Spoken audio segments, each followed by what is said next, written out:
ఈ దేశం అన్ని మతాలని గౌరవించే సంస్కృతితో ఎదిగింది.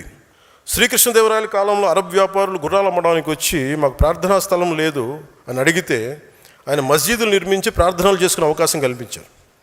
ఎందుకంటే ఈ దేశ సంస్కృతికి ఇన్సెక్యూరిటీ, అభద్రతా భావం లేదు. ఈ దేశం ఎప్పుడు ఇతర మతాలకి భయపడదు, మీ ధర్మాన్ని మీరు పాటించండి అని స్థానం ఇచ్చే మహోన్నత సనాతన ధర్మం ఇది. కానీ ఆ సహనాన్ని బలహీనతగా భావించి ఆ సంస్కృతిని మేము చంపేస్తాం, ఆ సనాతన ధర్మాన్ని నలిపేస్తాం, నశింపజేస్తాం అంటే అది మీరు ఈ నేల స్వభావాన్ని అర్థం చేసుకోకపోవటమే. ఎన్నికల సమయంలో కొంతమంది బొట్లు పెట్టుకుని ఆలయాలు తిరుగుతారు. సనాతన ధర్మంపై దాడులు జరిగినప్పుడు మటుకు మేము సనాతన ధర్మాన్ని నిర్మూలిస్తామని బహిరంగ మాట్లాడతారు. ఎవరైనా అంటే మీరు ఎన్నికల సమయంలో అసలు ఒక్కరు మాట్లాడరు, అప్పుడు మాట్లాడరు సనాతన ధర్మం గురించి, ఎందుకంటే ఓట్లు పోతాయి. అయిపోగానే మొత్తం పదవుల్లోకి వెళ్ళిపోయి అసెంబ్లీలోకి వెళ్ళగానే ఇప్పుడు మాట్లాడతారు మళ్ళీ. లేదు, సనాతన ధర్మం అనేది వేల ఏళ్ల నాగరికత. అది హిందూ సనాతన ధర్మ is a self correcting mechanism. ఇది ఒకడు స్థాపించింది కాదు, ఒక వ్యక్తి స్థాపించింది కాదు, అది అనాదిగా జరుగుతుంది. It has a self correcting దాంట్లో తప్పులు ఉన్నాయి, తప్పులు కరెక్ట్ చేసుకుంటూ వెళ్తుంది. అంతేగాని కూర్చోబెట్టి గిరిగీసుకుని ఇంతే అని చెప్పి ఒక ఫిక్స్డ్ రూల్ లేదు. అందువల్ల సనాతన ధర్మాన్ని మీరు నశింప చేయలేరు. అంటే ఇది ఈ సందర్భాన్ని పెట్టుకొని అంటే మీకు ఎందుకు చెప్తున్నానంటే, ఇది మీరు అందరూ అనుకుంటారు కదా నేను ఎందుకు ఇంత బలంగా మాట్లాడతానని.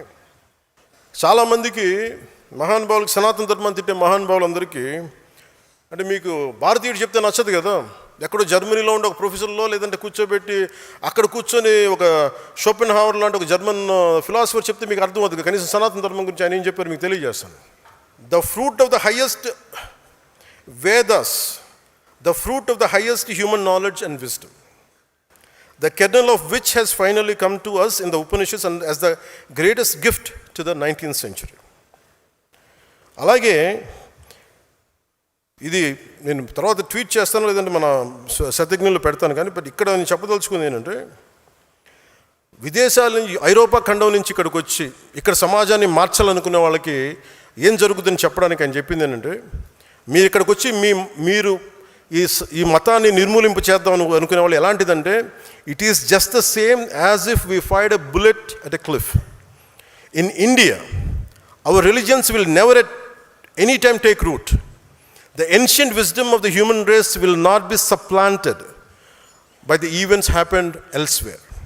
On the contrary, Indian wisdom flows back to Europe and will produce a fundamental change in our knowledge and thought.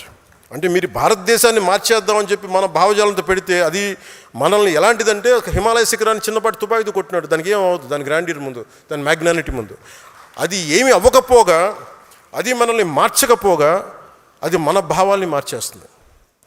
ఇది షోపెన్ హావర్ చెప్పింది.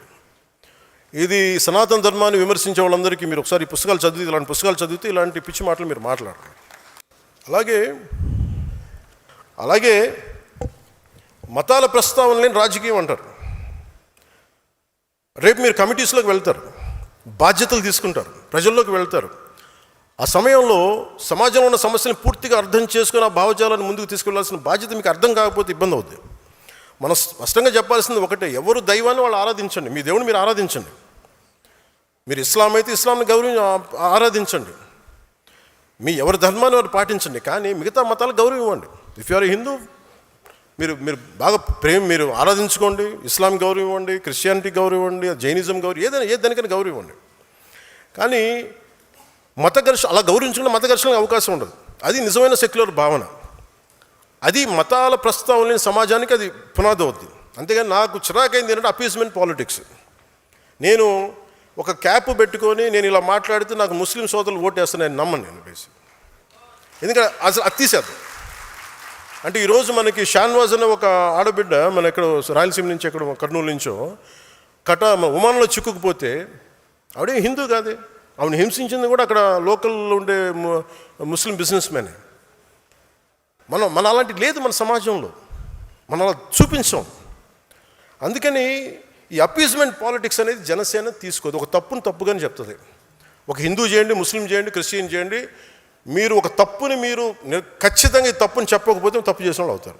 అందుకని appeasement politics is a big no for Janasena.